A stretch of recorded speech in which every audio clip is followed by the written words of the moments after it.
All right, everybody, welcome back. HSC Podcast 89. Big Box Steve on the mic, the Big Smooth, and Fresh West. And it's the week after Thanksgiving. Everybody got full, watched football. Quite a good weekend of football. And now we're into championship week in college and getting late in the pros. So lots to talk about today. If you're watching on YouTube, don't forget to subscribe and like, leaving comments. And if you're listening on Spotify, Anchor, Apple Podcasts, appreciate you listening. But yeah, let's anybody got any fun trivia? Not this week. No, nothing. No trivia this week? Yeah, that's all right. You missed the Thanksgiving trivia last week, Wes. You would Yeah. have. There's a couple of ones that we needed you for from like the 70s. Yeah. All about the 70s, dude. I'm done with Yeah. this. I'm done with this decade. What was it? Bob Greasy, right? Had one. Yeah, Bob Greasy and Yeah. the Dolphins and the old Dolphins in there. Mizanka and kick. Good. Ernie Nevers. No. That's too deep for me. That's too deep for I think anybody. that was like 1929. Yeah.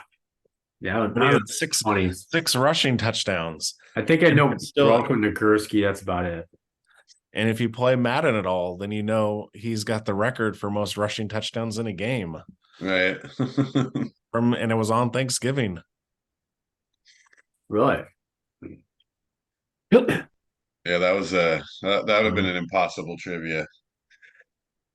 Yeah, so I mean, obviously, huge week of college football. So let's talk about a little bit about last week.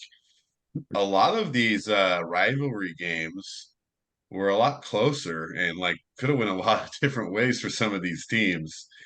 I mean, Oregon State wasn't as good a game as I thought it was going to be, so that Yeah, was a little disappointment. But what I really was so shocking with some of the other games, though, right? How close a lot of the other rivalry games are. But before we jump off Oregon State for a second, let's just get your thoughts on Oregon right now, right? Obviously, big game coming up this weekend, but win or lose that game, forget about what happens in that game. Where does Oregon stand right now? Where do you guys see them a as a team in the college? Like, are they one of the top four teams right now? Do you take them into the playoffs? Like, how do you feel about them right now? Well, it's hard to say. I mean, right now, yeah, but if they don't, they got to beat Washington again to be a top four team. I mean, Washington's undefeated. Oregon lost to Washington.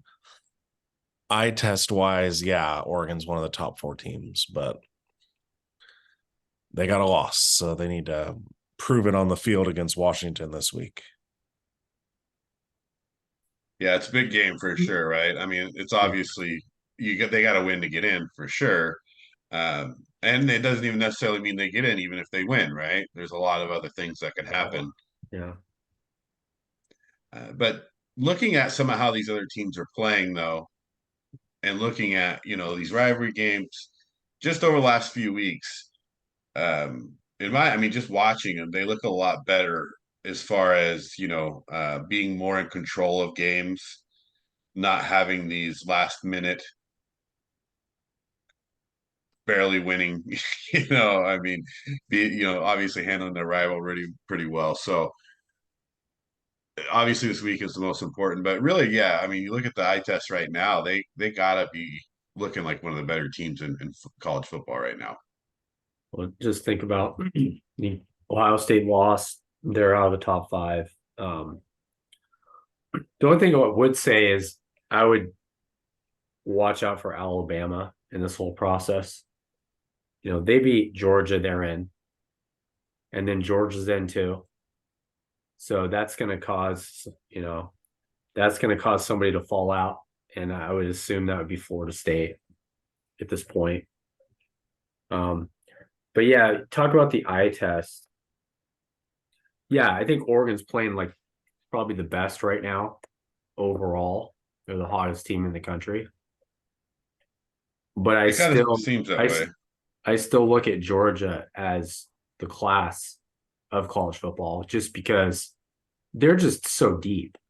right? You know, they're guys on the bench. They shouldn't be sitting there. They should be starting for they should be starting for Michigan. You know, and they're just they're so solid that I don't care who's playing quarterback. I don't think that really matters right now. You know, and so I think that's the major hurdle for teams like Oregon or Washington, especially Washington. Washington didn't look that good against Washington State. They better play better against Oregon, or it's going to get ugly Yeah. because that they did not look good. Penix didn't look good. Like I said, you get Penix off his spot, you get him uncomfortable, and he makes some bad throws. And they're a little lucky to win that Washington State game. So He almost looks a little like he's been injured a little bit late in the season here because he hasn't had a good, real solid game since the Oregon game, I don't think. yeah, To where just where you watch him play, where you're like, man, that really looked like he did in the first half of the season. yeah, yeah. He does. He doesn't look.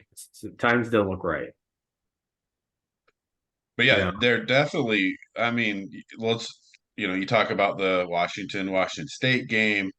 You talk about obviously Michigan, Ohio State game was close. Georgia Tech was close, but Alabama barely beating Auburn. They got pretty lucky in that game. Florida State, not barely, but just 9 over Florida. It's not like a convincing win either.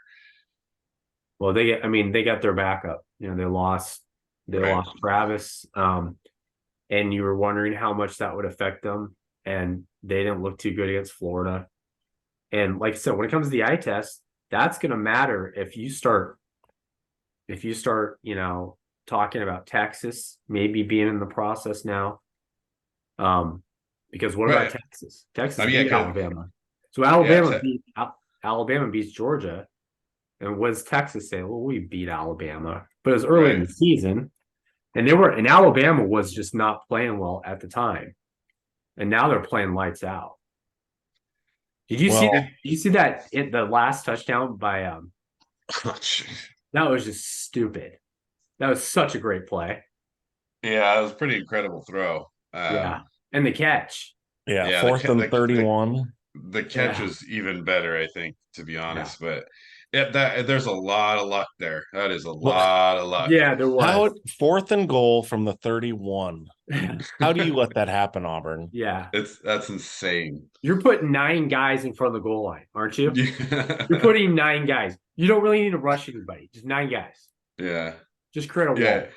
You got to do something where, I mean, because, yeah, the fact that you can even get someone open in the end zone at that point is crazy. Well, and he wasn't super open, but like I said, it was a great throw, great catch. But yeah, it's just crazy that you could even let somebody in that situation get open. So Alabama, yeah, I mean they're playing better, but that's still the same thing. It's like, geez, that's not a very good Auburn team. Yeah. It's just, yeah, that's the thing. You just don't know. You're not going to know until this week. And Georgia could just blow them out of the water, and everyone's Texas taking comes out, if they easily win the Big 12 championship as well, they're pretty hot right now finishing the season. They might have a pretty good argument there. well, someone's going to get left out. That shouldn't Right. get left out. And that's the whole thing about, this is last year, this next year, you're not going to have this problem next year, but this is going to be the last year where someone's going to be like, Yeah. we got screwed. It'll just be a problem of, the people outside of 12, but it won't be as bad as, trying to figure out the top 4, but you're still going to have, well, now who do we get in? Yeah. In those positions, but it's really not, you're not going to be leaving out some of the major players. It almost does water it down a little bit though, right? Because then it's like all I gotta do is finish top 12 to get in. Why even why not just take the 12 top teams and do a playoff? I mean, it waters it down a little bit, but there is this time of the year where it comes down to it, and now you've got this committee who's going to decide who gets in the playoff, right? Yeah. Well, and then, with Oregon being, everyone needs to remember, it's not about the top 4. It's about the teams after that. You have to realize what the seeding is doing. So they got Oregon as the number one loss team. Yeah. Right. So if Oregon beats Washington, they're pretty much in. Yeah.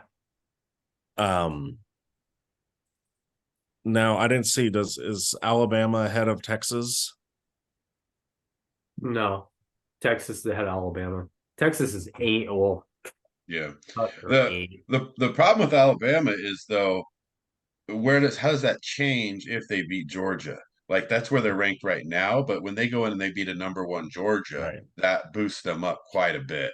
I just can't see Georgia and Alabama getting in, because I'm just saying, if Florida State wins out, right?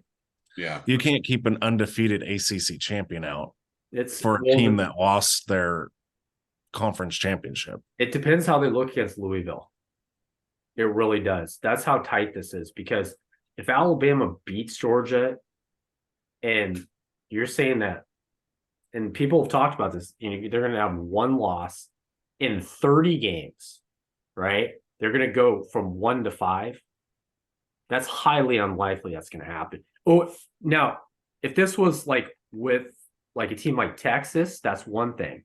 Florida State doesn't have their starting quarterback. It's going to factor into the eye test. If they don't look good against Louisville lost to Kentucky. They better beat the pants off of Louisville if they want to get in the playoff. But if you do all these, every year, so let's say Georgia loses, Michigan moves up to 1, Oregon beats Washington, they move up, or Florida State would move up. They're not going to move down if they win. Yeah, but you're also talking about it's a voting system, though. Still, it's not like it's just whatever the rankings are. Like, the rankings, right, they just put them out there. But you can't, the transparency of the whole thing is, you can't say Florida State is 4 this week, they win, and they're not in the top 4. No, it would be very hard. I could see them be very hard to leave Florida State out. So that really begs the question: is then you're saying basically, no matter what, you're going to take a 1-loss Texas team winning their conference, and a 1-loss Oregon team winning their conference over a Georgia as well, even though they're win both the with conference. 1 loss. Yeah. So because now, honestly, the SEC is not that strong this year. Let's not look on years past. Let's look at this year. The SEC is not that strong. Yeah, I mean, they don't have the teams rated like they had in the past. I mean, I would have to I'd want to break down what are their records, against other Power 5 schools, and how many the only problem with that teams are they playing. This is why this is the reason why it's a debate in the first place. The ACC is not strong. No, and that's not at all. No, I get that.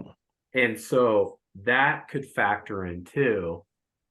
Who knows? And when it comes to that, it's not a computer. These are people. This is a 12-person committee. And if you look at the committee, you're just like, come on, what are these guys going to do? Yeah. They're going to sit there the last minute. Oh, well, maybe we should have put Florida State at 4. So let's put them at 5, even though they won. You could just see that happen, because that's the way these things kind of go down. And it's not fair to a team like Florida State or even Texas if they went out, but this is what happens. But I mean, it's really, though, let's just throw out rankings for a second, and let's just talk about the teams. I personally think that I would pick Georgia, with a 1-loss Georgia, over almost all those teams. I would rather the The only whole reason, thing about this whole system has always been about winning your conference, right? And you can't go and you go undefeated in one of the Power Five conferences, and you're going to tell me, oh no, we're not going to put you in the top four. right? It's not like it's a Mountain West team or it's like, it's the ACC. Yes, it's down, but it's still a Power Five. Yeah. And you know what that is? That's all them governing bodies and money. It's all about the Power Five. So Yeah, you're not going to screw over a Power Five school. Now, again, if they had, that's what they did in the past with like Boise State. It's like, oh, we don't care about you, even if you go undefeated. Yeah. That's But the thing the committee could sit there and say, they're going to probably sit there with their hands tied. They're like, we just can't keep Florida State out of this top four, even though we want to. right. How can we take Georgia out if they lose? But that's probably what would happen. Oh, and I'm agreeing with you 100%, Steve. Do I think Florida State should be in it? No. But it's how everything is set up. They have to be in it because you can't go undefeated in a Power Five conference and not get in. Well, I'm not saying they will leave them out. I'm saying if I was to choose, I would take Georgia over them. Like I said, I would take Georgia over, any of the other teams. I'd take them over Oregon or Texas. I guess the only team I wouldn't take them over is the team that beat them in the SEC championship, right? That's the only team I'd say should get in. But now, I mean, do I think Florida State goes undefeated and doesn't go? No, I'm sure they probably do, but I wouldn't leave it past them. It also isn't impossible for them to get, because then you do have, if that happens, you have to make that decision. Because you got Michigan's going, right? Now you got Alabama. If they win, they're going. That only leaves you. So you got to leave out Texas, Oregon, Georgia, or Florida State. So you two of those four teams are going to be left out. So you're kind of screwed over Texas too. The only difference is they have one loss, but they won their championship, right? So now you're just going purely off that record. Why you need two national championships? One for NFL Farm League and one for college football. Well, that's the thing is, I think I agree with you. Texas is completely screwed because they beat Alabama, and if Alabama gets in, and that's going to be a huge argument. They're supposed to look at head-to-head in this too. Who knows? We could, if they go by not doing any bias of any conference and just go strictly by the numbers and everything. If Alabama beats Georgia, it should be Michigan, the winner of the Pac-12 championship, Florida State, and Texas. Right. That's what it should be. Right. Leave the SEC out completely. Yeah. That'd never happen. No, but I mean, has Alabama really looked good this year? No, not much. And then even Georgia's turned it on late, but early on, did Georgia look that good? Yeah. Yeah, but they do look really strong right now, is the thing. What's like you said, Oregon probably looks the strongest right now. Yeah, in my opinion, I would say it'd be hard to leave Oregon out if they win the Pac-12. I don't see how you could with the dominance they've had in their last 5 weeks comparatively. If you look across the board, and that's the other thing with Florida State, it's like you're missing your quarterback, right? Let's say you barely get out of Louisville, you barely get out of Florida, you struggled against South Alabama or whoever they were playing at the beginning of the game, So that's but they're undefeated, so that's the thing. It's like how much weight do you take with that? And historically that's been all the weight, right? Right. Well, precedence has been set. Ohio State won a national championship with a third string quarterback. Yeah. Yeah, they had a pretty good stable though. Yeah, but if you watch the Florida State guy. You consider Cardell Jones, he was kind of like, he didn't kind of throw the ball. No. I don't even know that Florida State beats Louisville, to be honest. So it might be a moot point because the way they played against Florida. Well, that's the thing is Florida's starting quarterback was hurt also. If he wouldn't have got hurt, I think Florida wins that game. Yeah. Right.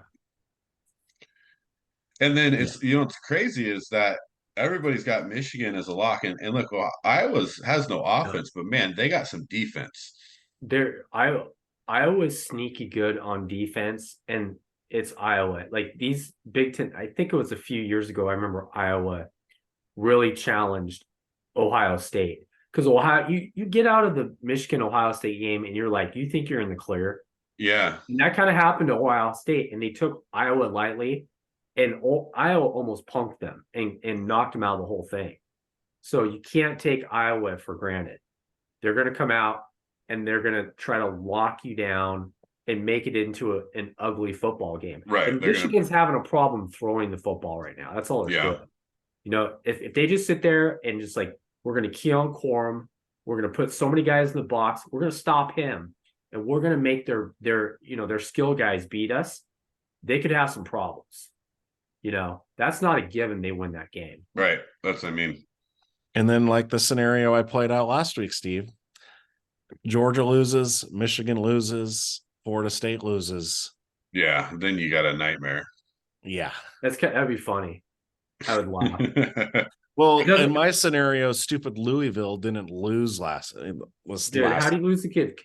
They lost the Governor's Cup to Kentucky. Because I wanted to have 8 teams with one loss.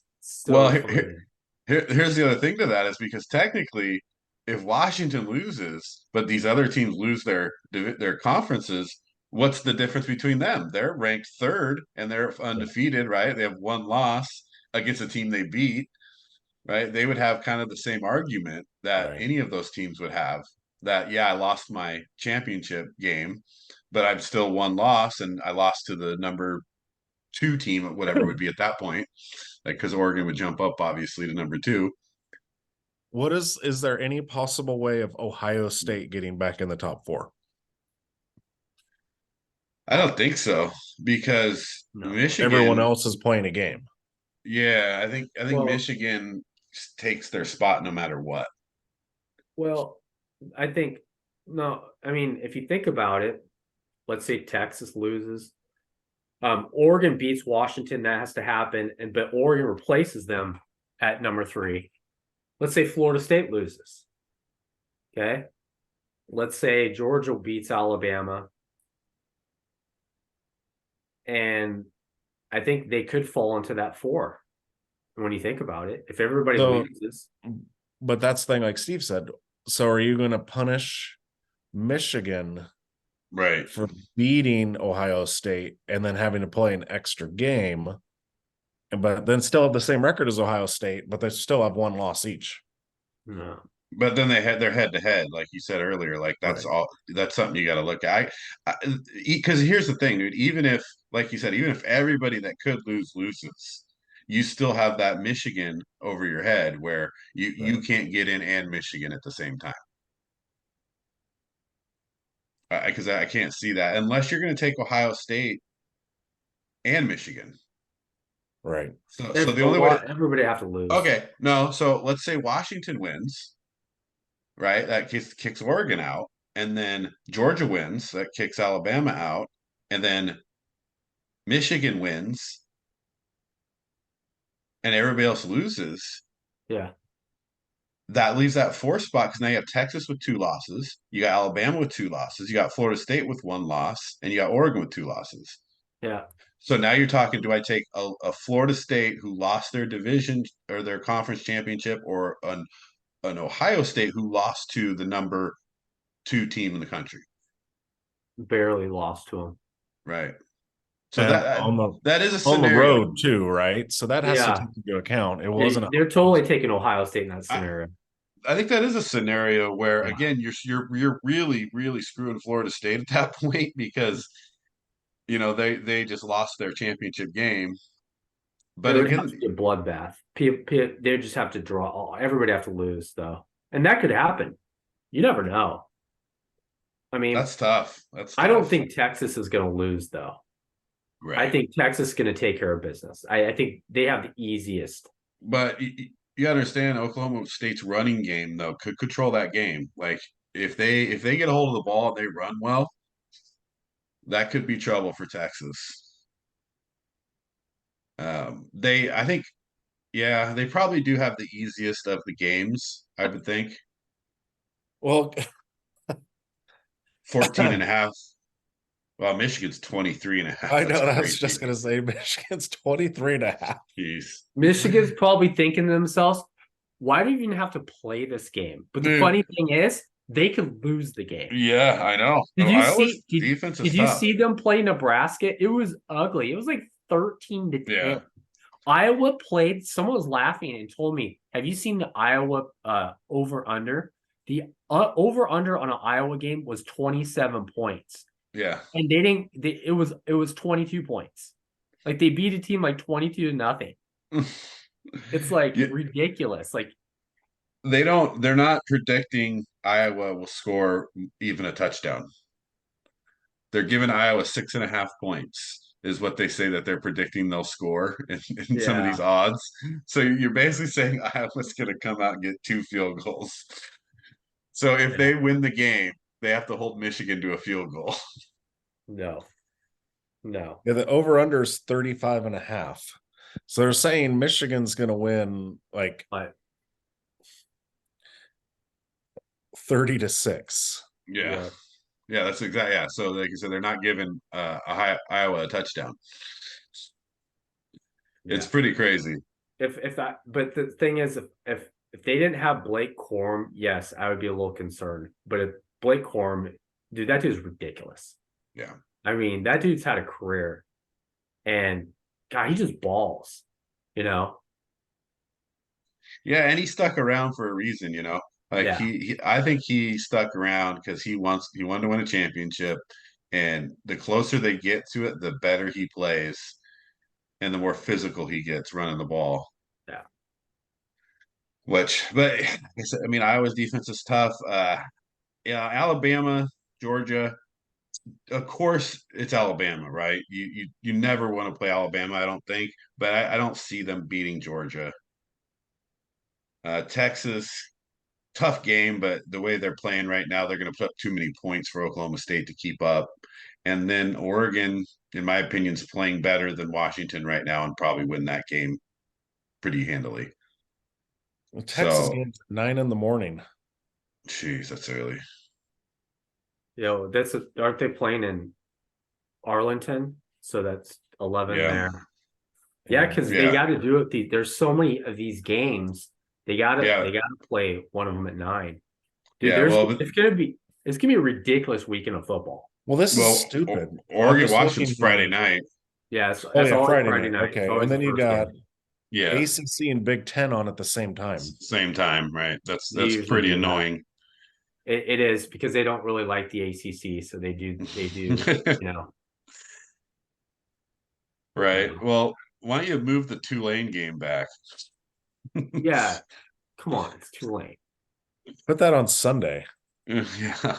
Move up the Michigan don't game. show the Saints. But that game is going up against Georgia, Alabama, so you can't. Oh, that's true. That's true. Yeah, it doesn't matter at that point, right? Yeah, you have to double up at some point.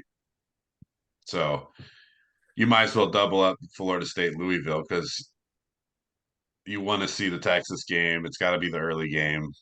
Obviously people want to see the Georgia, Alabama, and Michigan, Iowa game.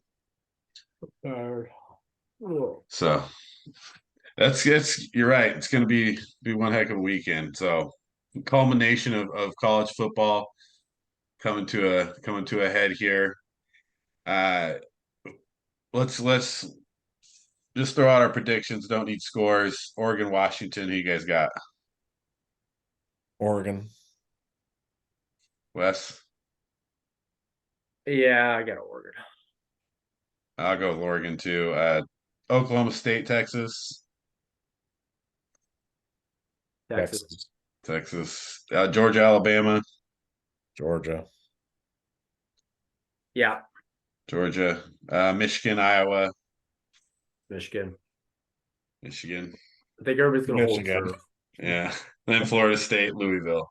So Louisville. I don't know. I honestly I want to say Florida State's going to win, but I really think that if there's going to be a team that loses, it's Florida State. I think Louisville's gonna win too. It's the closest spread out of all the games. Yeah. It's not like it's gonna be close. I just think they're gonna lose a close game. I think quarterback play is gonna come down to it. All right. We're Well, that's talking our about New Mexico State Liberty. yeah. Dude, New Mexico. How is Liberty not in the playoff hunt? 12-0, about to win the Conference USA. Oh, they're gonna play. They're gonna play on New Year's Day. They'll play like. Well, I think isn't it because they're new to, and are they the team or is that just James Madison? No, that's James Madison. Yeah. Liberty's been around for a couple years. But James Madison gets a bowl because there's not enough teams with 6 wins. Right. Stupid. Oh yeah, there's gonna be some 5-win teams in there. They even talked about Colorado. Well, they have 4. They don't have enough slots. Colorado's last place in the Pac-12. Right. Yeah. That's I don't know. We'll keep an eye on that Liberty game, see what happens. They might be playing in the Orange Bowl or something. Well, they'll play in the Cotton. They might end up playing like Ohio State and just get that would be awesome. Yeah. And then they win. Yeah, beat Ohio State. Then Ryan Day would definitely get fired. Oh yeah, he's done. All right. Well, it's good stuff. Let's jump into last week NFL picks. Wes led the way, 12-4. I was 11-5. Derek's 10-6. Yeah, it's because Wes listened to the podcast before he gave his picks, probably. I never listen to the podcast. I don't like listening to it. Well, that's just gives Wes a little bigger lead. So I'm really hurting here for some picks. So I need a big week this week because we're getting close to the end. Well, it's a tough week. Oh. It was a pretty tough week, but last week there's a few games that didn't really go obviously the way we thought. I think the biggest surprise for me was the Green Bay Detroit game. I did not see Green Bay at Detroit on Thanksgiving winning that game. Well, if you listen to our podcast, though, the team with the most losses on Thanksgiving, Detroit. Yep, Detroit. And the team with the most wins. So yeah. I don't know about the argument there. Well, they didn't look good against Chicago either. So it's 2 weeks. Oh, they haven't looked good. That's true. Yeah, but Green Bay is horrible.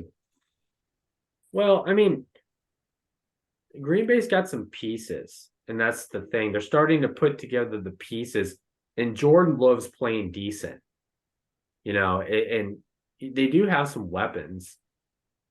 Overall, they got some players. I mean, you can get beat by them on any given week. They're just not going to do anything and when it comes to playoff picture, but you can't take a team like that lightly, and they kind of did.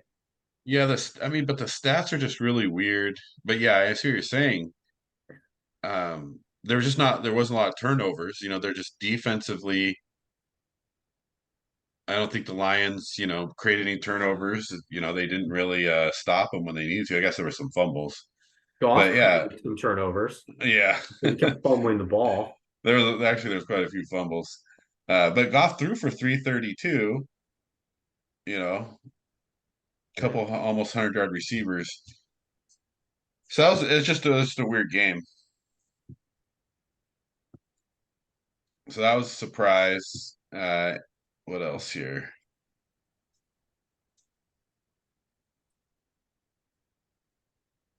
I didn't really get to watch much of the game, so I only caught most of the second half. Cowboys Commanders, didn't really watch any of that at all. It was just a blowout. Seahawks 49ers pretty easily win that game. Dolphins Jets. Yeah. I guess most everything. The Texans Jaguar game I thought could have went either way. I thought the Jags um, pulled that game out, but Broncos Browns. I guess that's kind of a surprise. Well, I But mean, the Broncos were Broncos, favored. yeah, Yeah, they're playing at home.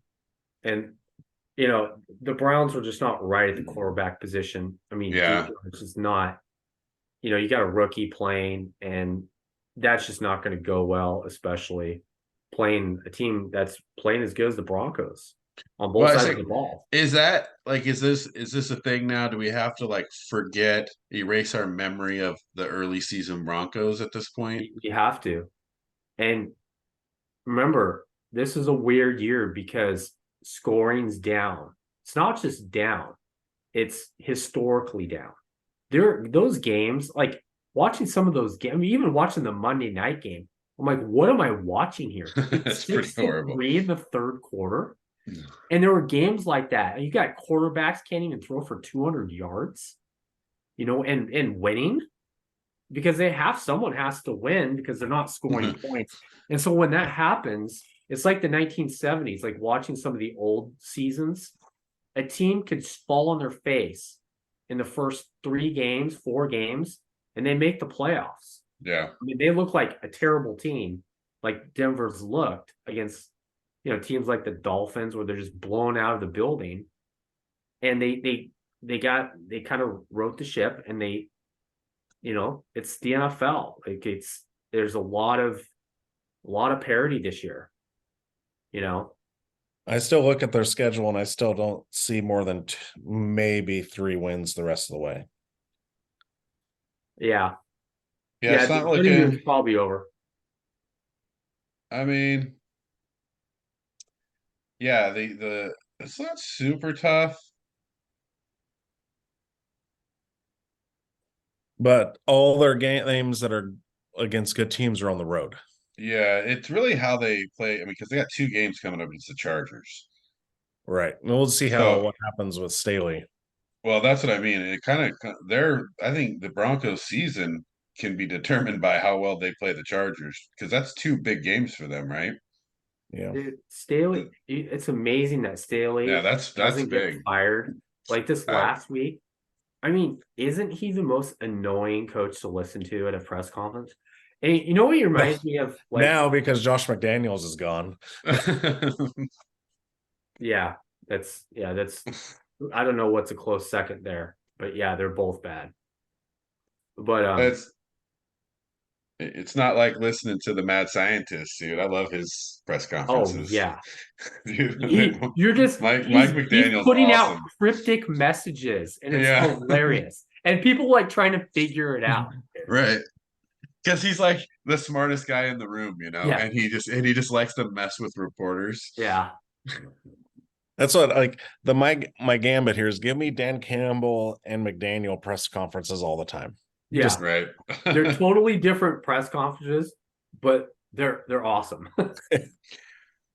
Well, I mean, it could be like an Eberflus though. Like you think you're at a funeral. Dude, does that guy even talk on the sideline? Dude, he's so annoying. How would he even have a job?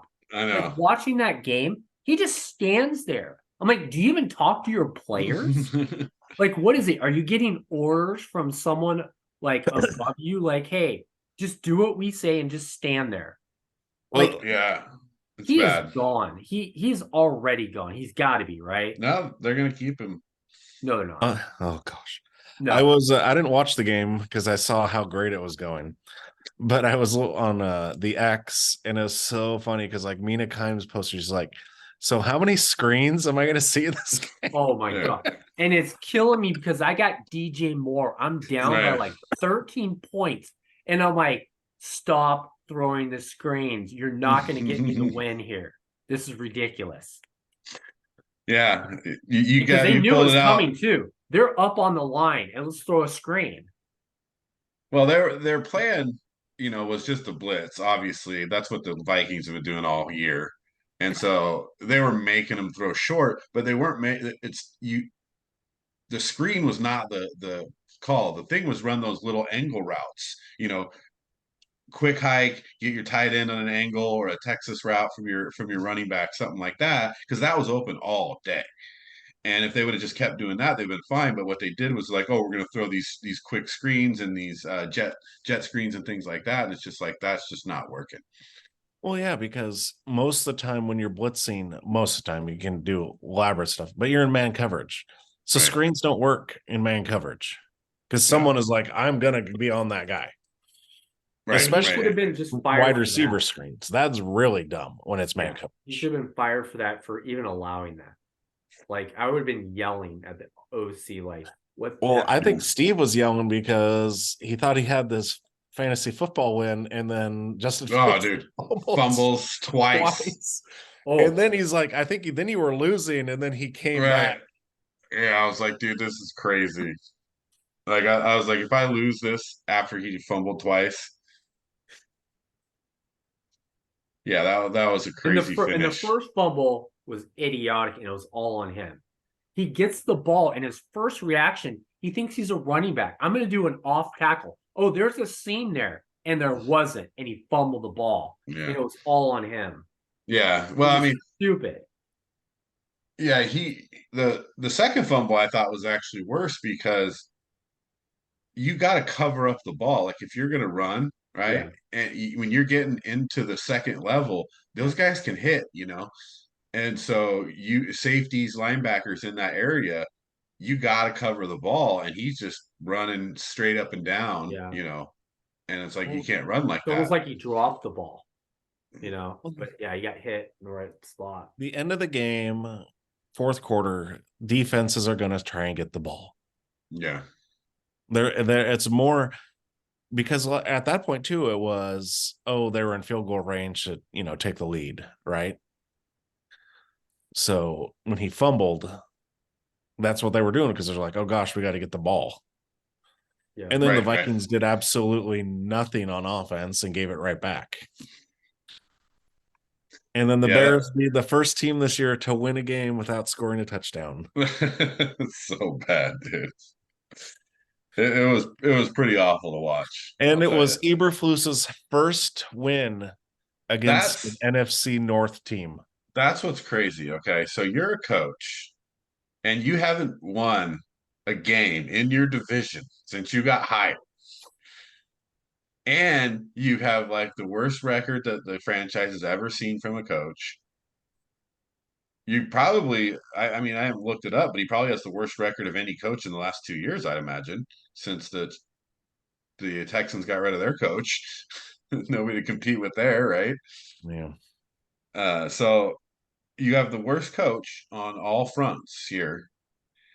But here's what I'm reading, and I mean, obviously you don't know how true a lot of this is, but the worry is if you're Brian Poles and you fire Eberflus, that was your hire, you only get one more chance at another coach, So you get another coach and he flops in a year or two, your job's now probably over. His job's already in jeopardy. You got 2 first-round picks. You traded, well, I guess you got DJ Moore, but you traded the number 1 pick last year. Could have had CJ Stroud. You traded that away, and you still don't know what you got with Justin Fields, who's just another year closer to not being on that rookie contract. You got to hit on these draft picks.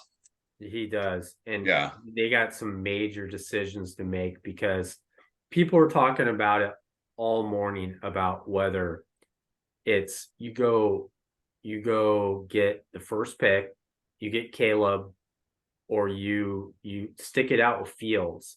And it's a real big conundrum because, that first pick is worth some picks. But someone like, it seems like there's just a lot of dysfunction in the front office when it comes to what they want to do. They just look like they don't know what they want to do, what direction they want to do. They think they live in the past, dude. They want to have this, monsters of the midway defense, but you're not built for it right now. You're built to put together an offense right now. The players you have, like you should be focused on let's outscore people. Where you're not going to out defense people for years. That the defense is too young. You don't have any real great defensive players anymore. You can't just be like, hey, all of a sudden we're going to be great on defense. Like that's just not going to work for you. Like build around what you have. Even if it means replacing Fields, you still have Komet playing really well. You still have DJ Moore. You still have Mooney as a good second receiver. You know, you still got Herbert and now Rashawn Johnson, who's looked like he's going to be a good running back. You have a lot of pieces on offense. Yeah, you So do. focus on that. Focus on that, right? Like let's build a great offense. Let's not keep trying to be the old Bears. Yeah, but though they did, that was what they did this offseason. They went out and got Edwards. They went out and got what's the other linebacker? They got Tremaine Edmonds, yeah. But those guys Edmonds and aren't great, dude. Edwards. Yeah, they're just And then not they great traded though. for Sweat and signed him to a contract. Jalen Johnson, they got to re-sign him if they want to keep him. Yeah, So they're and putting their money in their defense. that's what I'm Well, saying. You're putting it in. I think it's a yeah, fool's errand, it is what I'm is. It saying. is They're because they're putting all this time and effort and money into this defense that outside of Sweat and even Sweat, I don't think he's great, but I think he's a really good player. He's not a great player. They don't have a great player. Jalen Johnson, if he walked, I would not be disappointed. If they were like, no, we're not going to pay you 100 million, I'd be fine with that. He's not that good for them to focus that much money on. you want to go young on defense because you don't want to pay guys because it's going to hurt you on offense, and that's the problem. You got to pay guys in the offense. Dude, It's you like go young, already go fast on defense. you You know? already got rid of the best linebacker that you in the Yeah, league. you did. You got So rid of him, now but you're going to turn around and go dump a bunch of money back a in, bunch of right? I money. mean, Yeah, it's Well, that's idiotic. what they did with Edmonds and Edwards, I right? know, but it's like I get it. Edmonds and Edwards especially, he's a great tackler. He gets a lot of tackles, but a lot of his tackles aren't in the hole. A lot of his tackles are 3, 4, 5 yards downfield. So good, you got the tackle, but they're gaining yards. You Yeah, need a guy who's getting up in there and stopping the run, right? And Edmonds was supposed to be this great all around guy, can cover the field and a team leader. Well, he just hasn't panned out, and he never really did his whole career. So that's what I'm saying. It's a fool's errand that yeah. they're doing right now, That's why and you have a draft because you don't have to pay guys for so many years, and you go in the draft and you do the best you can with your defense because you're right. You want to hang your hat on the offense. right now you do No matter because whether you that's stick with Fields or you go get Caleb. right. It doesn't really matter. They're both kind of the same guy. But Caleb has just got the better tools when it comes to throwing the football. What compensation do you think they can get for Fields? Because They get players. huh? They can get some probably maybe a second, maybe another, a late round, a conditional. Yeah, I don't think take they're him going to out. get a first for Fields. No, you're not. And it's not like he does. It's not like, and I think we all agree. I think Fields is really good, but what the Bears have done to him No. has just, Right. it's like what the Raiders, done to a lot of their players. They've destroyed their trade value. And also, he lost his identity at Ohio State. He didn't run around this much. He's like instinctively, he gets the ball and he's looking to run now. Earlier in the season, it was the opposite. They told him, and it's like he doesn't know what he needs to find his identity again. And they're not going to do that in Chicago. No, they have to stick with him because they did ruin his value. If they would have traded him at the beginning of the season, or if they would have drafted a quarterback and traded him then, they would have easily got a first for him. Right. And now you aren't going to get much for him at all because now teams, even though everybody sees his athletic ability, everybody knows he's got arm strength, everybody knows what he could have done or could potentially do, no one wants to take a chance on that now. Right. So Because then they you're have to not going pay to him. get right because you got to pay him too, right? So now you're not going to get a high draft pick out of that. So you have to stick with him. And then if you suck for 2 more years, guess what? You get another high draft pick, And so your only chance, I think, right now is to stick with Fields, use these draft picks or gain more draft capital, and this year and next year, really bolster up your offensive line, really go after some extra help on offense, and maybe a couple late defensive players, like That's the second, third danger of rounders. it too, is you can't polls. I have no faith in polls. You got to hit on those picks. If you do that, if you're just gonna sit there and say, you know what, we got the first pick, what can we get for it?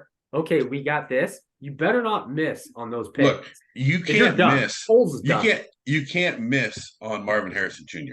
You can't. Well, there is the no fourth, miss. but that's the fourth pick. Maybe they could get him. Maybe you take him your first pick though, to guarantee you take him though. Well, true. There's nothing wrong with taking him first. No, it's not. What's wrong with taking him first? I don't. Well, that if I was the Bears, if the Patriots wanted, or whoever is right below them, who's quarterback needing, you trade down with them, and then If you get can. Harrison. But yeah, if nobody's willing to, like I said, there's nothing wrong with taking the guy you want. If nobody's willing to make those trades, don't, just take what you want, right? And I don't see how taking a Marvin Harrison Jr. could be a miss. Like, in what universe could you Did you see imagine that catch him being a against bust, Michigan dude? where he caught it with one hand, like 50 Yeah. yards? The guy was hanging all over him and caught it like this. Stupid. I didn't realize he's like 6'5". Right? Yeah, he's huge, dude. He's huge. And then you grab. There's two really good offensive linemen, in the Penn State or the Notre Dame kid. Yeah. So there you go. You got a great receiver, great lineman, and then go defense the rest of your draft. So you fill the two only spots. problem I see is, and I understand that is, but they drafted a tackle last year in the top 10. Right. And he's good. He's been really good. But they also could need the other side. All right. So, and you've got they got Nate Davis in the free agency, who's been solid. He's been banged up, right? But Tevin Jenkins is playing really well at the other guard. You put another good tackle in there in a year or two, that's a solid offensive line. What's Leatherwood up to? I heard he's working at White Castle. He gets you that full box. He's like, you want 18 sliders? But yeah, I mean, so that's the thing when I look at that is, at this point, you're not going to get anything for Fields. You go for a couple studs on offense, use the rest of your picks for defense to help out there, and you go from there. And if in 2 years you're still worst of the league, then they're going to fire Eberflus, they're going to fire Poles, and they're going to draft a quarterback #1 overall. Yeah, They gotta, honestly though, Steve, I know what you're saying but they gotta fire Eberflus. Oh no. I wish they would. They just won't. They need to bring in an offensive mind. Yep. Well, they could get rid of Getsy. They could get rid of Getsy and just tell Eberflus, hey, this is your guy. Like, he's running the offense. Stay out of it. If they got rid of Getsy, but right now, you might as well have Eberflus calling the place. It's no different. But yeah, I mean, obviously, Bears got a lot of work. I thought they had a chance to be good this year, but obviously the offense coordinator, Eberflus, they just didn't give them a chance to win. They really just have not given the team a chance to win at all. And so that's rough, but I still think there's potential for them to build. When you just got to do it right, if Poles goes out there and he takes like Kool-Aid McKinstry and it was his top pick, dude, I'll be so mad. Done. But I could see that happening. Oh, that's what I'm saying. They have this idea that they want to be the 85 Bears. It's like, look, it's not 80s anymore. You'll never be the 85 Bears. Focus on what you have. That's good. So, oh man, enough about the Bears. Let's talk about this week's games. Bears just frustrating. All right.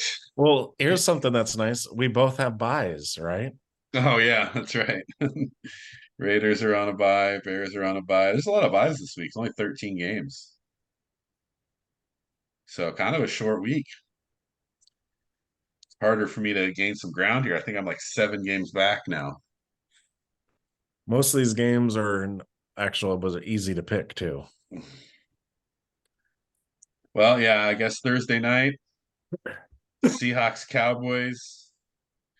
I'll lead off here. I got the Cowboys pretty handily in this game. It's at Dallas. Seattle has not looked great the last couple of weeks, and Dallas. It is prime time, so you never know with the Cowboys. So, but I'm still going to get the Cowboys by 10. I think their defense is just too much for Seattle. Yeah, I agree. I mean, Seattle's a different animal on the road. They're not the same team.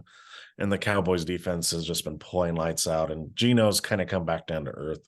So I got the Cowboys by 14. Yeah, Wes. Yeah, I think Dallas wins pretty easy here. They're playing good. They're getting they're really stretching the field right now.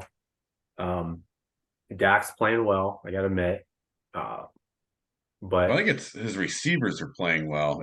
Watching the games, and yeah, like CeeDee Lamb is getting open. He's running some good routes. Lamb's getting open. Cooks is open. I mean, he is throwing to open guys, but they're getting into the teeth of their schedule after this game. Right. I think Seattle just looks discombobulated on offense just because Geno. I think he's kind of hurt, but still they just don't look right. I got Dallas by 17. Yeah, you're right. Both of them have a tough schedule coming up. Let's see. The Colts at the Titans. What do you got, Derek? This is one of the only games that's a pick 'em game almost because it's Colts are favored by 1, but I don't trust the Colts on the road. I got the Titans winning by 3. Titans by 3 at home. And then Jonathan Taylor's hurt, so he's not going to. Doubtful. He's got to have thumb surgery. He's going to be out for 2 weeks. So, I mean, based on that, I agree with Derek. I think even though Will Levis is like ranked 30th in active basically starting quarterbacks, right? He's rated like near last. But still, the Colts are hurting. I'm taking the Titans by 4. Sweet. Got a swing game already. Yeah. Chance for me to make up some ground. Tennessee, they're just not consistent at all. I think the Colts have a chance to make the playoffs. Get it, they're 6-5. It's outside, right? They got to play well to finish the season. But I think it's a must win for the Colts. I don't think the Titans at home should win the game, but the Colts have more to lose here. And Moss has played a great year. So having Taylor out, I don't think is that big of a deal. I think Moss is still very good as a backup. I mean, he was the starter for a while, so not too worried about that. But Uncle Rico is a gamer, and he's going to come out and win this game. Good old Minshew. Uncle Rico against Will Levis. There we go. That's what it is, man. More of quarterbacks. That's what it is, dude. So I'm taking the Colts here. Taking the Colts. All right, Wes. Patriots and Chargers. Oh God. So, Chargers at the Patriots. I mean, yeah, I think any game the Patriots play now, they have the chance to get slaughtered because they're playing so bad. Mac Jones gets benched again. Zappy doesn't look good. I mean, they're just about ready to just have open trials for quarterback right now. That's how desperate they look. Belichick's done. I'm taking the Chargers, even though Staley should be done. But they do have this guy named Justin Herbert. He's pretty good. Yeah. And they'll do enough to win. So it's not going to be pretty, though. Right. But I got the Chargers by 7. And they got a guy named Keenan Allen who is having a pretty dang good year. So I think they have a hard time stopping him anyway. But honestly, I don't even think they want to at this point. You might as well turn it in for the season, get yourself a top pick because maybe you can get a good quarterback, right? Yeah. Um, I hate to say because you would never have think Bill Belichick as a tank type coach, but I think when he looks at his team right now and he says, "What's the best thing for our future?" It's to get a top 5 pick and grab one of these quarterbacks. So I think the Patriots lose every game to finish the season, and maybe on purpose. But yeah, I mean, they'll. I don't think the Chargers will blow them out. So I got the Chargers by a touchdown, at least. Working this out here.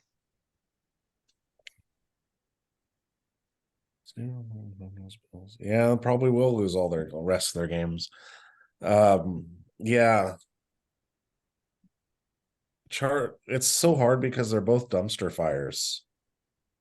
Because the way the Chargers have been just losing games, they shouldn't be losing.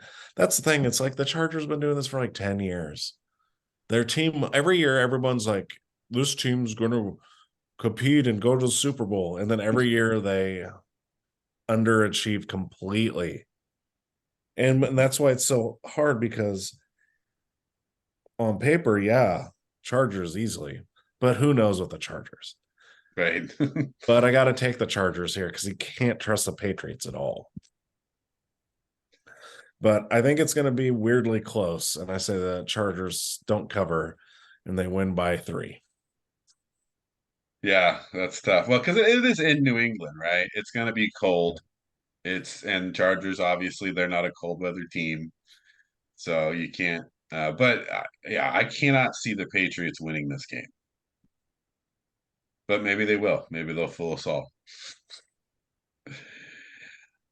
Let's see, Lions at the Saints. I'm gonna venture to say we probably have a swing game, at least for one of you here, because I'm gonna take the Saints at home. The Saints, like we talked about the Lions earlier, they just have not looked too good in their last 2 games. And going into New Orleans, where the Saints do play well at home, I think the Saints is kind of their last ditch effort. Like you have to keep pace. You have to try to win your division. If you lose this game, you're putting yourself in a bad situation. Uh, Detroit needs to circle the wagons a little bit. This could be the game to do it, or they may have to take them another week. So I'm going to go with New Orleans on this one. Close game, New Orleans with the upset. Yeah, you do got a swing game. Because this is so hard for me too, because both teams have been playing bad. Right. I mean, Saints have scored 15 points against the Falcons, 19 against the Vikings, barely beat the Bears.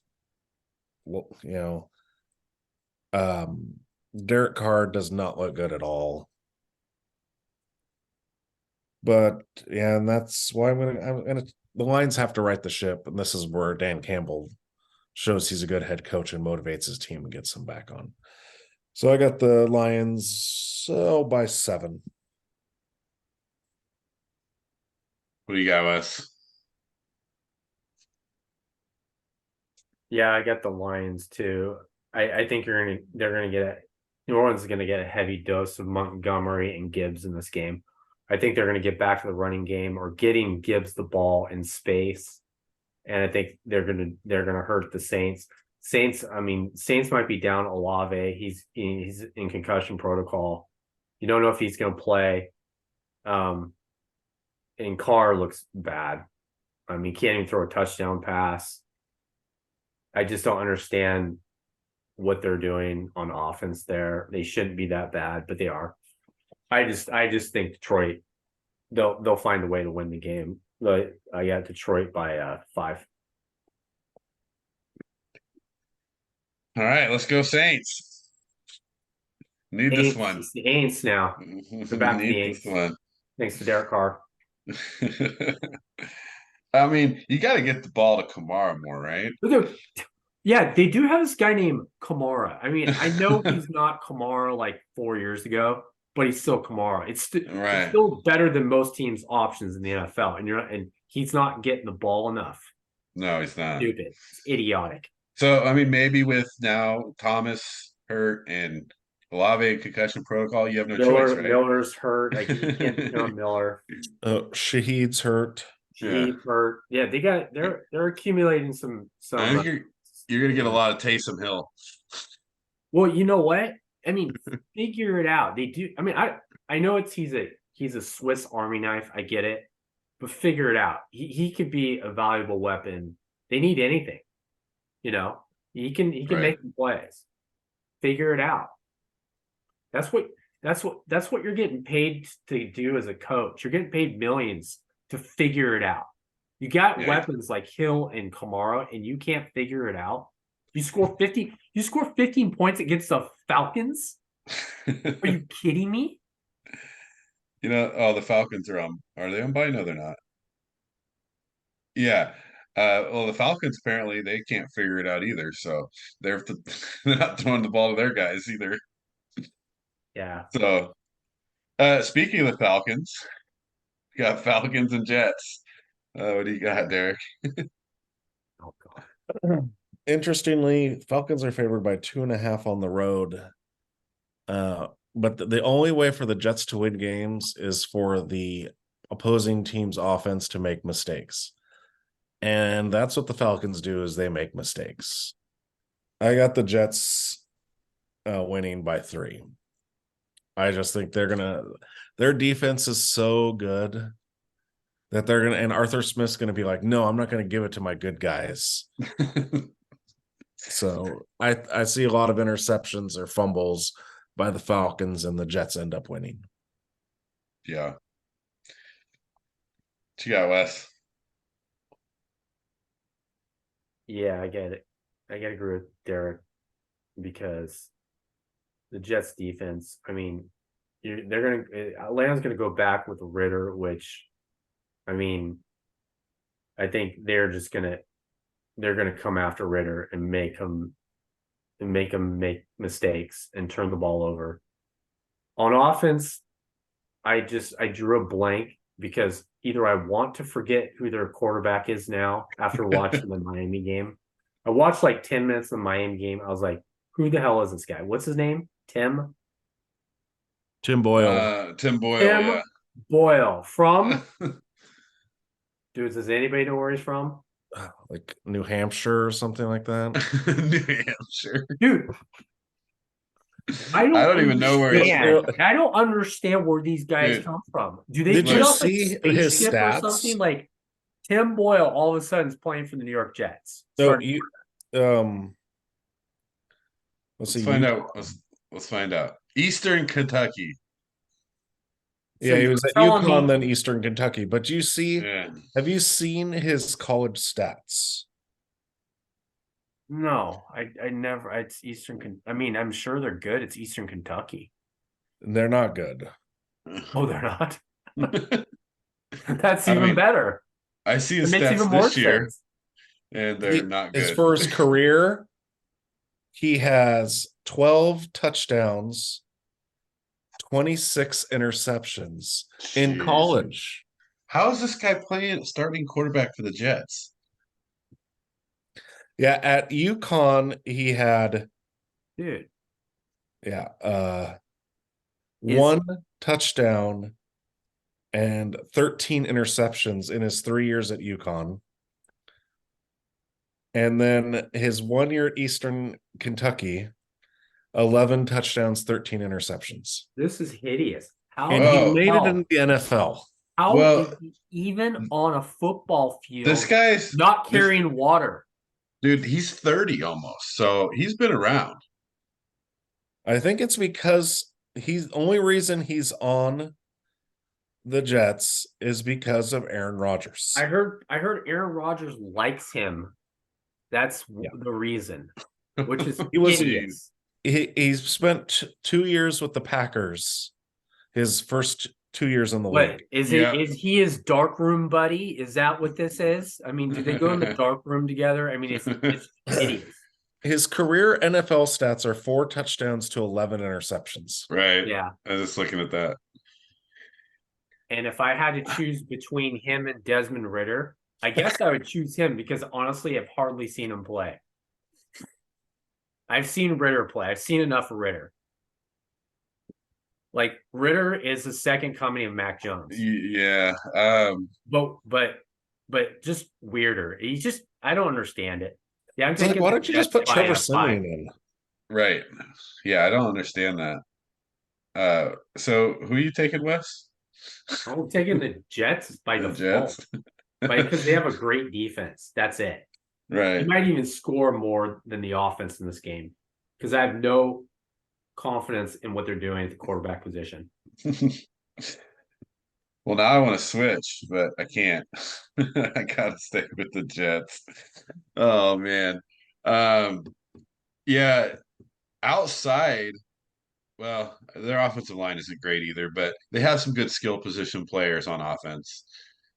And then they do have the much better defense. So unless the Falcons can figure out how to use their players properly, 11 games into the season, I don't know that they can beat this I defense. don't understand it. I don't understand how they don't know how to use their guys that they drafted in the top 10.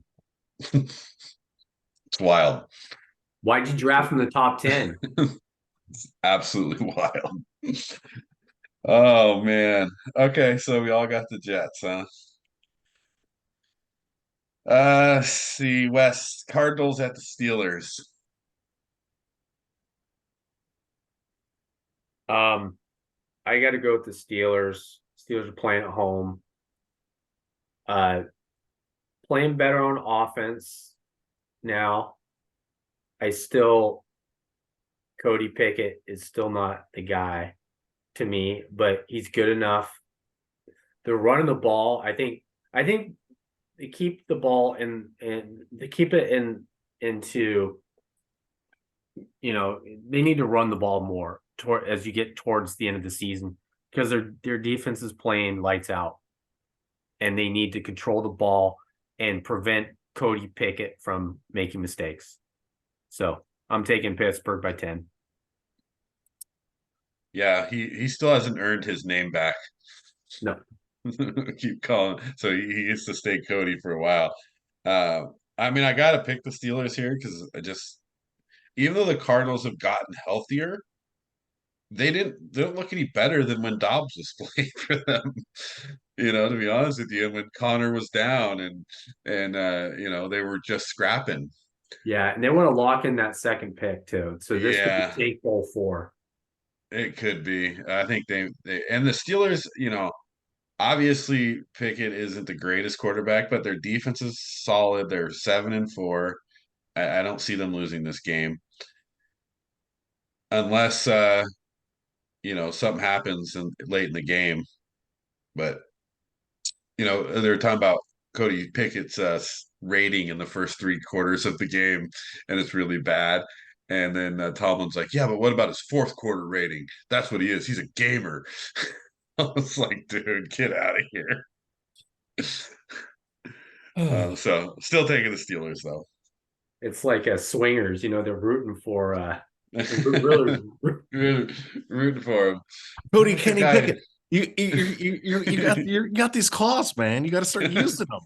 No, he doesn't. He doesn't have those claws. No, you got these little tiny hands, man. You're like a T-Rex. You got to use your hands and hand the ball off to Warren and Harris. Right. He's got these hands. He's got these claws, man. Like this big. Yeah. We had to pull some swingers in this. That about poor time. guy. Yeah, I'm jumping off my Cardinals wagon being 1-1. The Cardinals are killing you. What? I went 1-1 picking the Cardinals. You can't lose it. You're losing ground. I gained ground and then lost ground. Okay, but I think I sent this to you guys, but games with 400 plus yards of offense. Matt Canada, 44 games, 0 times. Jeez. Eddie Faulkner, 1 time and 1 time. 1 game. Right. So yeah, I got to take these Steelers here. Cody's trying to get his name back. We'll see what happens.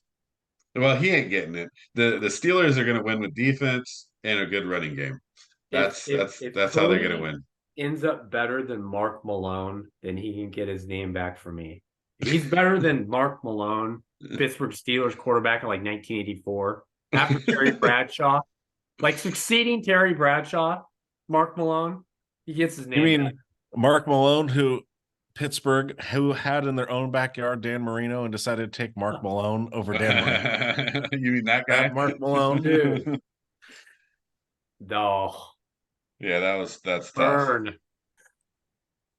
That's tough, man. But I mean, brutal. Obviously we could look back at those, and there's a million of those. It was you could have taken this guy. Dude, he went to the University of Pittsburgh. Right. So did Cody Pickett. And I think that's what happened. They're like, we're not going to make that mistake again with Pickett, so we're going to grab him. We're going to grab him. Dan Marino, right? But the problem was Dan Marino has the big hands of the isotoner hands. Isotoner gloves. Isotoner. They're mittens. Cody Pickett's their mittens. That's when they made good commercials. Remember the lineman commercials? Yeah. You give them all the isotoners. That's good stuff. All right, let's get to next game here. Dolphins, Commanders. This is me, right? I mean, obviously Dolphins. I don't know that you could pick the Commanders here. It should be a cold weather game, though. That might not be good for the Dolphins. But unless it's snowing, I don't think that's going to affect them. So it's not in it's at Washington. I know, but where is it? Alexandria, Virginia, or where do they actually play? Yeah, somewhere North Virginia.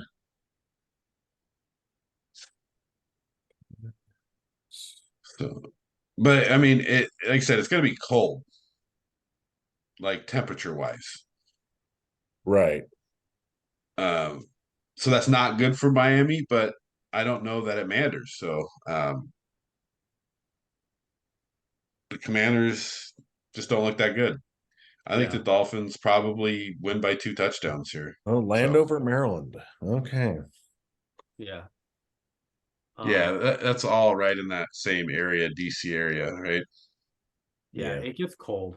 And that factors in to this. But I still think the Dolphins win just because of Moser and their running game. I think they might struggle, getting the ball down the field as much, but I think they're going to run the ball in this game.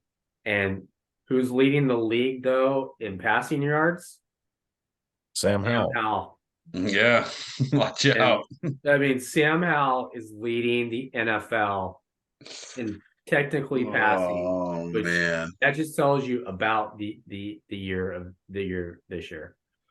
But I don't think it's going to be enough. I think the Dolphins win by 3. It's going to be close. They better win. You can't lose to Washington. Yeah, 2 is not far behind him, but yeah. Stroud's second in passing. My guy. What do you got, Derek? Well, it's going to be about 55 degrees there at game time, and but it's going to be rainy. That's not bad. Well, that's bad. But like last week, I'm going to use the same quote.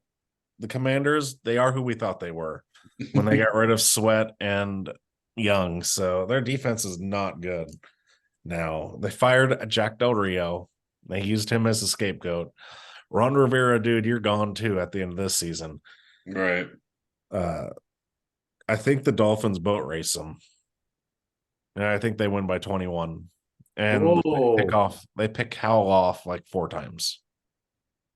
They pick off the franchise 4 times? Jalen Ramsey's back. I mean, Ramsey's playing well. But you look at it like the Commanders have lost 5 of their last 6. I mean, lose it twice to the Giants. How do you lose 2 times to the Giants? You got to really try. The Giants Danny only have DeVito, 3 man. wins, dude. Fuck The Giants Danny only DeVito. they only have 3 wins, and 2 of them are on the Commanders. All this time, you paying Daniel Jones all this money, and you got Danny DeVito. Hey, Clean it up. We talked about this last Garbage week. time. He's earned his name back. He is now Tommy DeVito. Is Tommy? Okay, Hey, yo, Tommy. Tommy. He's playing Tommy well. DeVito. He's all grown up. Tommy's Yeah. all grows up. All grows up, Tommy. Got your name back. All right. Well, I think we all agree on that game, at least the Dolphins winning. Let's see. Broncos at the Texans. Derek, what do you got? Ooh. I think we might get a swing game here because I'm all in on Stroud, man. Home game for the Texans, favored by 3. I think this is where everyone, is in love with the Broncos right now, but I still see holes. I'm taking the Texans by 7.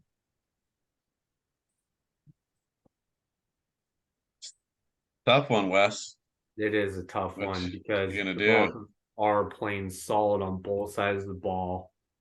And you're asking a lot of a rookie quarterback going. I mean, It's at home. it's at home, but Jacksonville was at home too. But Right. I think the Texans will do enough to win. I got them by a field goal. This time they won't hit it off the front bar. They'll get it over. Over the bar. Dude, I was at this. I was watching. I just watched the end of the game. I wanted to see the end of the game because I got a lot right down that game. And everybody, I couldn't hear, and everyone yelled. And I was like, "What is everyone yelling?" And bounced off.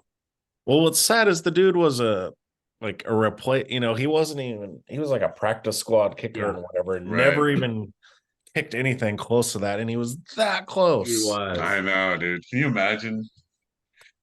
It was like probably his best kick ever. Right. Dude's never hit a kick like that. And he was like, it's good.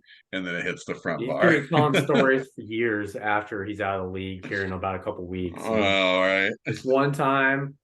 I kicked that field goal. I swear there was some wind in the dome. It was the air conditioning. The air conditioning would have been like turned down a little bit. Well, it is a swing game because I am going to ride the Broncos. Let's ride. Let's ride. Don't ride them. They'll ride you, man. That's the way the Broncos roll. They'll ride you. That's how they roll. It's the thing is, the Texans are playing well, but they're still 6-5. Like, you got to really keep them to where they're at. The Broncos are a different team. They're playing different. At first, I thought, man, Sean Payton's not going to get it done. But now he looks like he's got the team going in the right direction. So they're pushing for the playoffs, and I think that they win this game.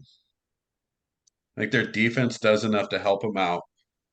They have a pretty good secondary, right? They've got some good pieces in the secondary. You have to slow down Tank Dell. You have to slow down, the Texans receivers.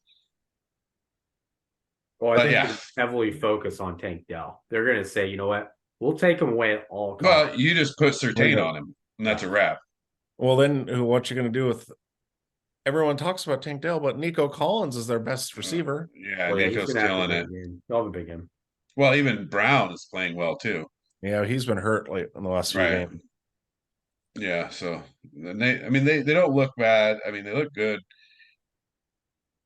We'll see. I mean, I think this is a big tester game for CJ Stroud, for the Texans in general. But I think the Broncos also are in that spot where this is the season for them.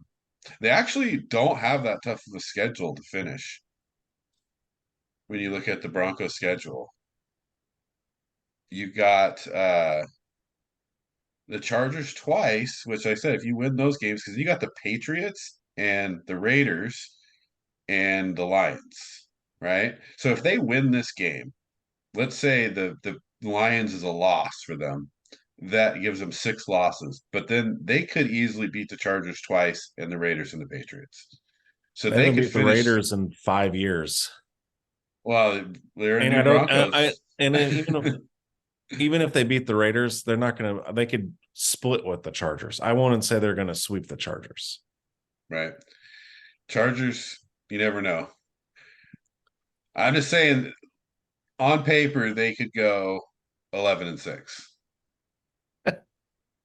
Well, It's not impossible. I just hope they don't because of the Broncos. Anybody can go 11-6. It's not impossible. I mean, Well, it is when you look at some people's schedule, dude. There's a difference. It's not like we're saying they play Kansas City twice. I picked they the Broncos split it to with not Kansas this City, year. though. Yeah. The only only time I've team won that is this year is easy off for the them Broncos is the winning. Patriots. Yeah. Yeah. Well, Good for the Broncos. this starts with this game, so I hope they win this game because I need to pick up a game. You should never hope the Broncos will win. You should never put your Never. hopes on the Broncos, Never. Steve.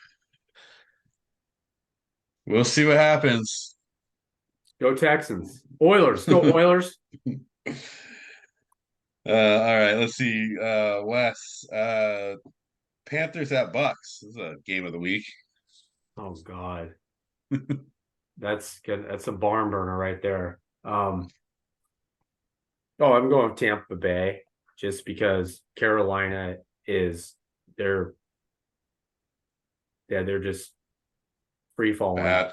They're bad. I got Tampa by like 13. 13-0. 13-0. It's tough, right? Because Tampa's not good either, but they're definitely better than the Panthers. The Bake Show, man. I mean, the Bake Show's hurt, but he's still playing. He doesn't care. Wrap it up. Dude, I gotta hope though that Carolina loses every game. So that's where I'm at. Yeah. Like we need that number 1 pick. Yeah. So 5-11 for the next 6 weeks for you. And just overall, Tampa's a better team. So I got them by a touchdown. They're gonna win. The Panthers, their owner, I guess, he buys the team and he's a complete idiot moron. He is now fired. He owns a hockey team too. He bought also lately. So in 2 years, he's fired 5 coaches. Wow. And I guess to me, you look at it this way. Think about if the Cowboys would have fired Jimmy Johnson after Troy Aikman's rookie year when they were like garbage, right? The Panthers, where the owner goes and pushes himself in and says, I want you to trade to get Bryce Young. He wanted Bryce Young. He's the reason they got Bryce Young. So what does he do? He fires the head coach, fires the offensive coordinator, fires the quarterback coach for your rookie quarterback. Right. That you spent all that draft capital on just to destroy his career. This is what makes me happy because now the Raiders aren't as much of a dumpster fire. Because I could be like, hey, head coaches, wouldn't you rather be in Las Vegas with all this money or be in Carolina where you have an owner that is like completely crazy and will just fire you after a year? So yeah, I'm taking Tampa here. Big 14-0. 14-0.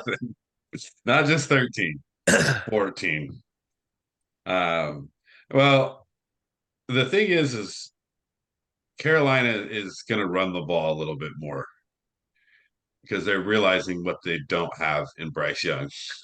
But they have who's going to be doing their offense? They got rid of the quarterback coach and the offensive coordinator. They're going to be out there drawing it up on the field. They're going to be like, wedge. All right, we're in the 22 blast. Student body right. Yeah, Panthers are going to struggle, and I'm okay with that. We'll see how that finishes out. Let's see. Browns at Rams. This is a tough game, actually, because it's in LA. I feel like even without them being completely healthy, the Rams are playing better. I think Nakua's back healthy, which helps. I think, but I mean, Cup hasn't been healthy all year, so it doesn't really matter. But Williams is playing better. He's had a little bit better game. The question for me is Cleveland at quarterback. Their defense is great, right? But can the defense win every game for them? I say no on this one. I'm going with the Rams. I think the Rams still feel like they have a chance with their season. They lose this one, it's over. They got to win this game. So I'm going to take the Rams in a close game. Rams last second field goal. I'm going with the Rams also. Myles Garrett's hurt. And if you saw, the defense is not the same when he's not there. And the Rams offense is a lot better than the Broncos offense. So I'm taking the Rams. I think they'll cover, though. They'll win by 4. Yeah, I'm taking the Rams too. Just more stability at the quarterback position. You don't know what's going to happen with Cleveland. Yeah, and Rams are in kind of they're in the playoff hunt. They win some of these games. Yeah, I'm taking the Rams by 6. Yeah, it's a tough one for the Rams because they have a little bit tougher schedule to finish. It's not too bad, but they still got Baltimore and they got 49ers and the Saints. So we'll see what happens with them. But yeah, Cleveland, it's like, what are they going to do when they don't have a quarterback anymore? Like, who's going to be? I mean, because now it's got to be PJ Walker, right? Well, DTR wasn't him. I thought he was hurt now. Oh, he was. Oh, Well, at least he went to concussion protocol, right?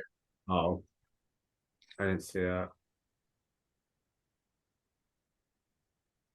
So I don't know who they're starting it, but yeah, it's like Garrett, Cooper, Walker, Anthony Walker Jr., Denzel Ward. They're all questionable, banged up for the game. So they do have a lot of injuries.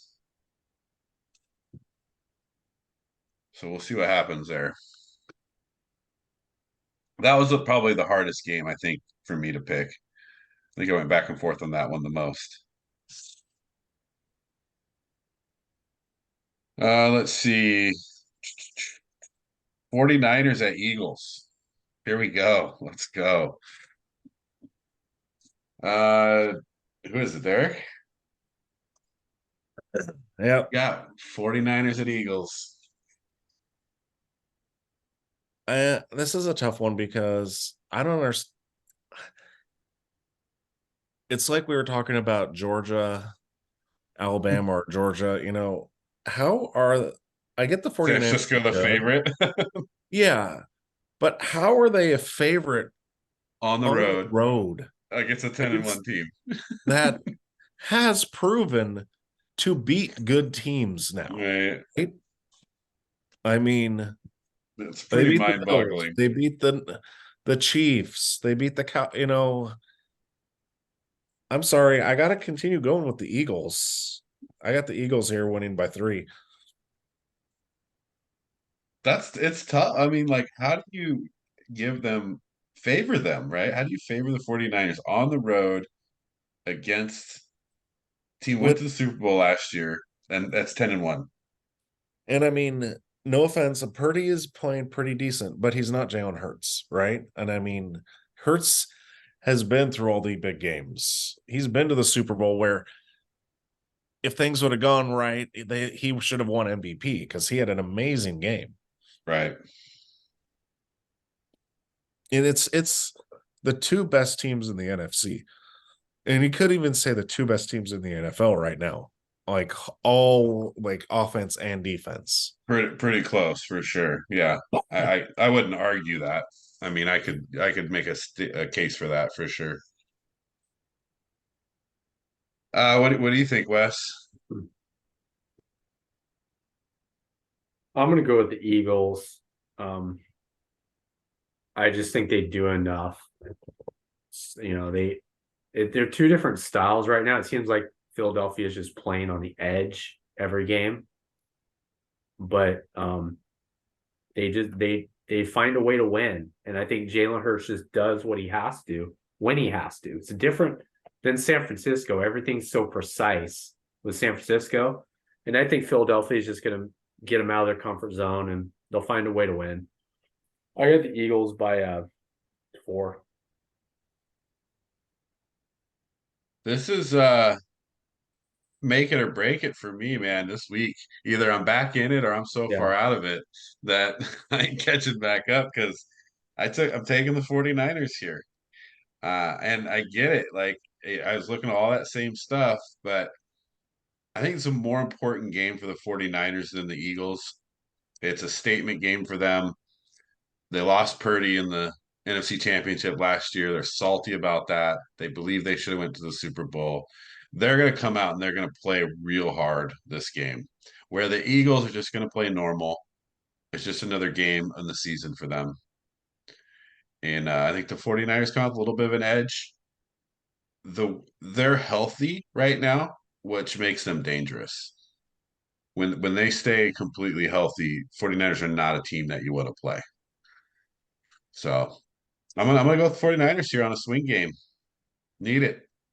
Gotta have it. Man, like I said, this is either I'm in or out here with all these games.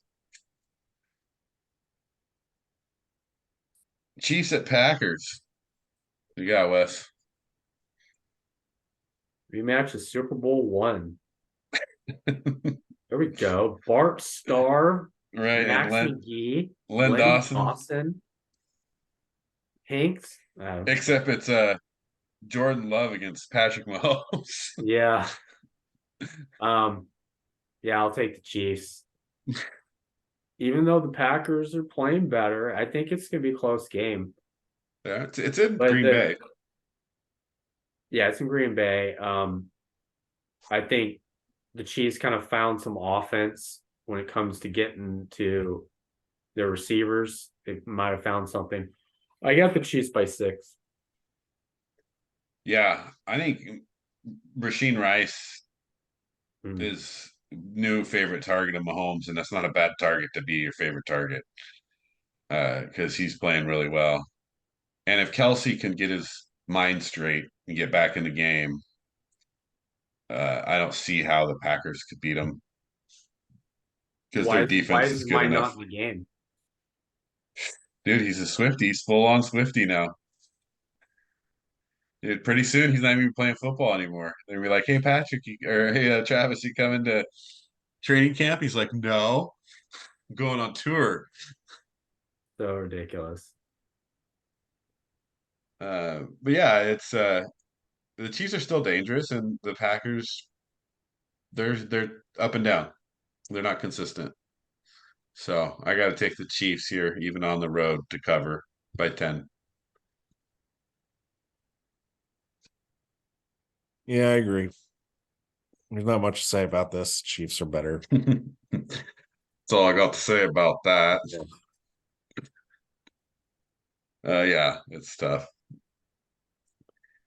Last game, Monday Night Football should have been a good game, but no longer looks like such a good game anymore. Um, who's leading us off here? Me, right? Yeah. Well, doesn't matter. Bengals at the Jags.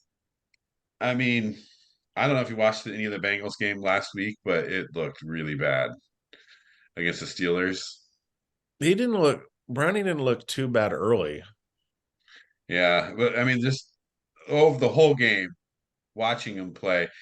And I guess maybe it takes some time for them to get used to each other, right? You got to play together a little bit. That just didn't look like a lot of offensive cohesion. So going into Jacksonville. Jacksonville's playing well. They're 8-3. Yeah, I got the Jags here. However, I do have them to cover. Never mind. I got them by 9. Yeah, I agree. I think it would have been a great game with Burrow, but it's not going to be much. Bengals are done. So I got the Jags by 10. Jags, yeah. Jags all the way. Jags by 12. Jags by 12. Well, that's a tough week. So it comes down to these swing games. See if I can put gain some ground on you guys. We'll see how that happens, huh? Can't believe you picked the Broncos. Damn. You That's know, a tough one. I can't believe you said that they're going to go 11-6. no, I said they could. I didn't say they were. I said it's possible. Dude. Like the Bears, it's not possible that they go 11-6. So it's not possible for every team. Yeah. And so, like I said, sometimes you look at somebody's schedule and it just looks impossible. I get it.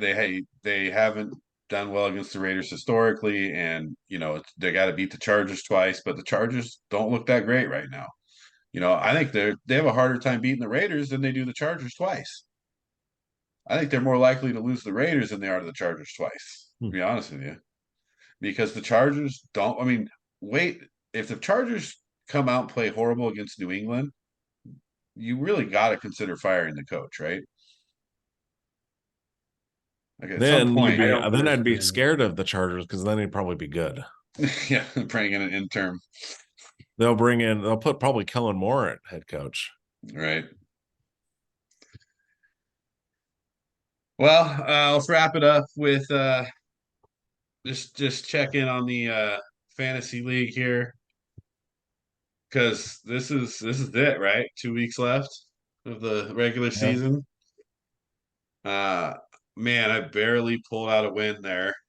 And then Derek, you got pretty lucky too that you got a big finish there. Which is funny though, I was looking, it's like if Team John subs his guy subbed, he still would have beat you if he would have had his lineup in. Well, I don't think so. Oh yeah, he could if he would have played Nico Collins or Jacoby Myers instead of Higgins because Higgins was out, Right.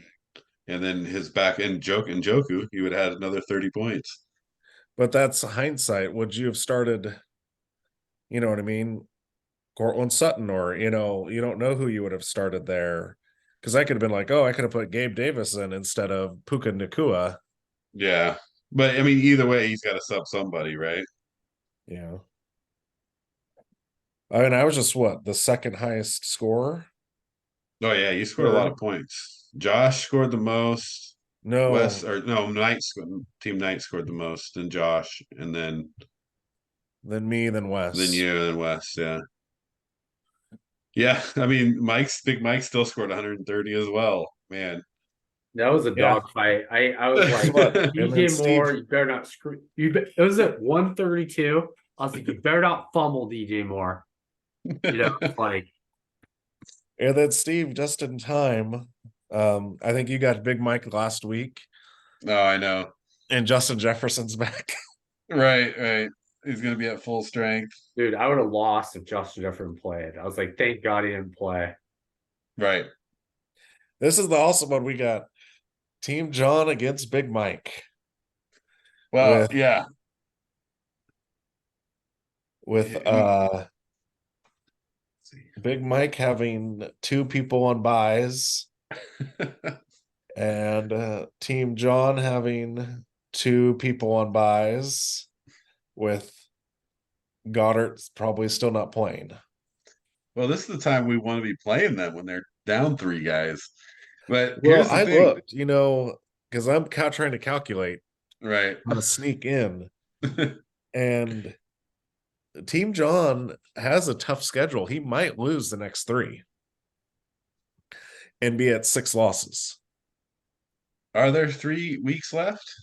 Oh, 2, but he's got 4 losses. He lost to me then he Right. could lose the next 2 weeks. Right. So you could potentially tie him. Right. And then You'd between have you and Mike, team night, you have to play each other. right. So one of you will have 6 losses. But then you got two other 7-5s, right? You've got Wes at 7-5, and you got Tom at 7-5 too. Yeah, but Tom has to play Josh next. Yeah, that's And a then tough he has game. to play Team John. But you need him to beat Team John. No, I just need. Yeah, I guess let's see. Because I feel Yeah, like, I got to win both games. yeah. Well, I have to win both games too, but at least I've got Raul and your sister as my last. Oh God, he's got the two teams that are already eliminated. Oh man, so Derek, probably you have a chance. Yeah, because You Wes, might get in there. because I'm hoping on Josh because he plays Tom and Wes. So he can knock both of them out for me. Right. So you're saying there's a chance. Right now it's obviously team Big Mike, Team John, Team Knight, and Wes. You guys are right now the playoff bracket. With me at Oh 5, yeah, because yeah.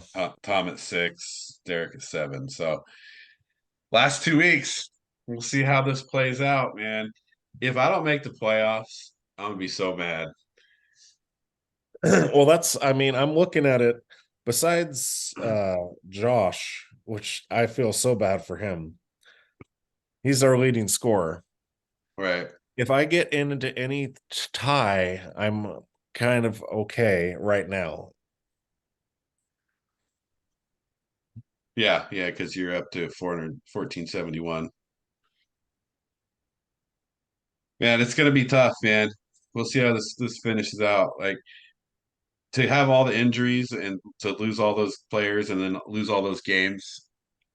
And then now I'm like, it's just like the ultimate ride out of the playoffs. Yeah, The it'll be injuries interesting. I'm waiting just for a lot more losses here. just devastated me. So I mean, if the reason I lose is because of injuries, it happens, right?